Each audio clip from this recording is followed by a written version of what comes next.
Dragon Ball Xenoverse 2.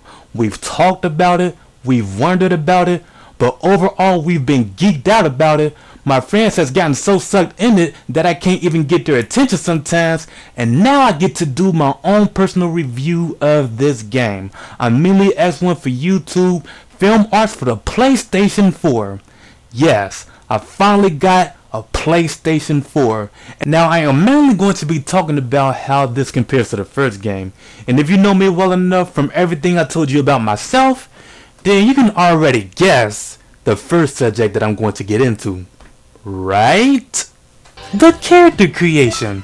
You can take this as any news you want. Good, bad, or just news. It is exactly the same as it is in the first game, just updated with extra details such as newer hairstyles, eyes, ears, and even new voices. Having newer ways to shape your character's appearance in Xenoverse 2 is exciting if you're looking to make an acceptable looking character. But for those of you who are hardcore character creators that takes their character creations very seriously, then the excitement of this character creation will wear down on you pretty fast, as you will immediately see the full length of every detail that this character creation has to offer.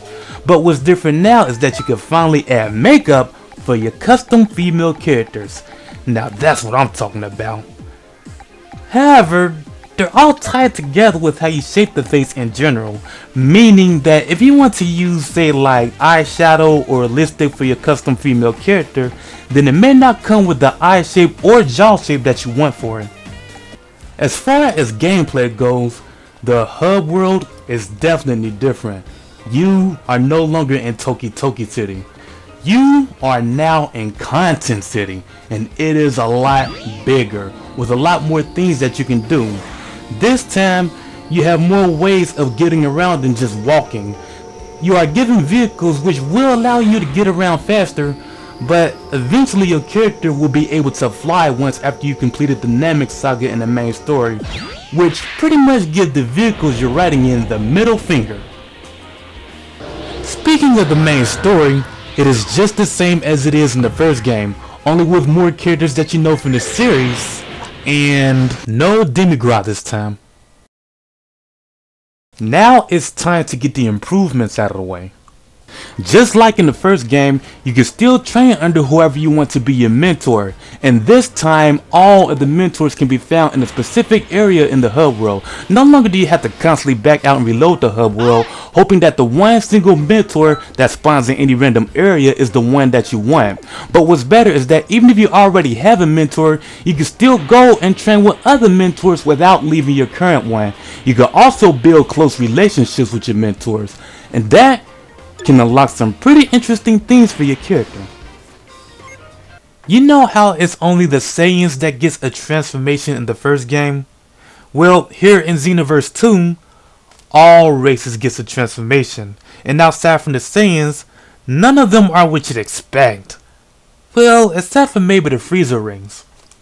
When you're hunting for Dragon Balls in the first game, you have to fight a time patroller that will only sometimes appear. Here in Xenoverse 2, they appear every single time, and you get 3 of them. Also, when you complete a parallel quest the right way, you'll get the ultimate finish every time. I have some pretty bad news when it comes to the number of characters you create. It is still the same as it is in the first game, but as you well know, in the first game, you can only create one character until you've completed the story. Here in Xenoverse 2, it allows you to create 8 characters right off the bat, and that's just the best part of the news. The worst part is that the progress of everything you've done with one character is no longer shared with your other characters. Items, skills, and equipment are the only things that are shared. But everything as far as story progression, unlocking all mentors and characters, even the characters you unlock by collecting the Dragon Balls, you have to do that all over again with each of your custom characters. I once did a video expressing 7 things that I wanted to see in Dragon Ball Xenoverse 2. I would like to take this time to go back to some of the things that I said in that video. So, here they are. The first thing I want to see is that players are able to host their own lobby so they can invite their friends or anyone that they have good connections to. As of right now, you only have the 2 options to join a single lobby, which you are alone in, or a multi-lobby that puts you in with random players. That's still the same. Okay, moving on. The next thing I want to see kinda goes along with being able to host our own lobbies, in a way. I think we should be able to type freely and not only use these default phrases that the game has already set up for us in this chat box. Some would say that the chat box is linked to those we wouldn't be able to understand anyway if we type freely. Players can be from different countries and different regions, but this is the part that involves us being able to host our own lobbies. We could just host our own lobbies that are specific for certain countries like the US, so we wouldn't have to worry about trying to understand players that isn't currently from the same country that we are. Yeah, that hasn't changed either. The next thing is we should be able to see the outfits that we are going to buy. No excuses, no second thoughts, and I did not need to write a script for this one. We got it! And it is beautiful. Okay everybody, here comes the fun one. Most of the voices that you can choose for your female characters are these annoyingly high squeaky sounds. I mean, I just can't see my character screaming out attacks all the time with this voice. Big Bang, attack! Times 10! Kamehameha! Kamehameha! How does it happen? Big Bang! Kamehameha! Ha! Kamehameha! Bringing in new voices for the female custom characters would be too much to ask for, I'm sure of it. So I would suggest a feature that we can toggle to change how high and low of the pitch and tone for each voice we choose. Just like in The Sims, or Soul Calibur. That would be helpful. Back in the first game, there was only one voice of the custom female characters that I like. Here in Xenoverse 2, there are 3 female voices that I like. 3 female custom voices out of 15 choices. We're really making progress, aren't we? I'm still voting for pitch and tone sliders. Sure, there was more I've said in that video, but those things weren't really that important. I would still love to see the 8 characters that I've created all come in the hood world together so they can just hang out and interact with each other. But for now, the closest I can get to experiencing one of my created characters meeting another one of my created characters in the hood world is with the character that I've imported from the first game into Xenoverse 2. Your custom character from the first game is called the Hero of Toki Toki City, who appears as a giant holographic statue in the center of Content City for the time being. What's really amazing is that your old Xenoverse 1 character helps you out in the main story in Xenoverse 2. Now, I really love that because it feels like your Xenoverse 2 character has family. As cool as that seems, it really doesn't leave that much of an impact on you because not only that your characters doesn't even so much as shake hands when they meet each other, but your old hero is hardly ever seen throughout the main story, save for the end.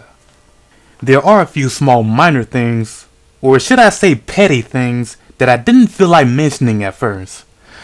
But I'm gonna go ahead and get right on it. The transformation of a custom Majin character sucks! Koa is still her hot sexy self with her amazing underboob showing outfit, but her outfit still doesn't appear that way for custom female characters. God dang it! And I don't give a damn who the #1 time patroller is in the rankings. Leave me as the statue. Okay, I'm done with that. I'm sure a good number of you are wondering how I do in player matches. Well, I am a beast if you know what I'm saying.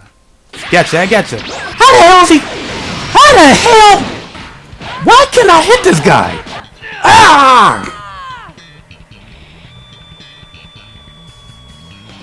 And there's some bull, man. There's some bull. Some bull crap. Yeah, what's up now? I got hit now. Boy, I'll bust you up, boy. Oh, what, y'all gonna jump me now? Hey, there's some bull.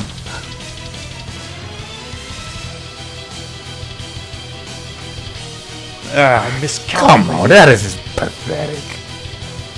Okay. I was wrong. If anyone teases me about my win-loss record, my best comeback would be worst player online at your service. Anybody worse than me probably don't even play Xenoverse. And that's pretty much how this game is. I mean, there's nothing like Mortal Kombat or Street Fighter where your skills only depends on how well you know the character you're using. No. This game is based mostly on how well you build up your character through stats, super moves, and equipment to have an advantage over all other characters. For me personally, it seems as though that only the hugest of Dragon Ball fans are pressing the hardest to be the best in Xenoverse. I wouldn't call myself a huge Dragon Ball fan, just a big one. Big enough to at least keep up with all the Dragon Ball Super episodes, and to know that it will be airing on Toonami on January 7th. Can't wait for that day. I say that's only about a week from now.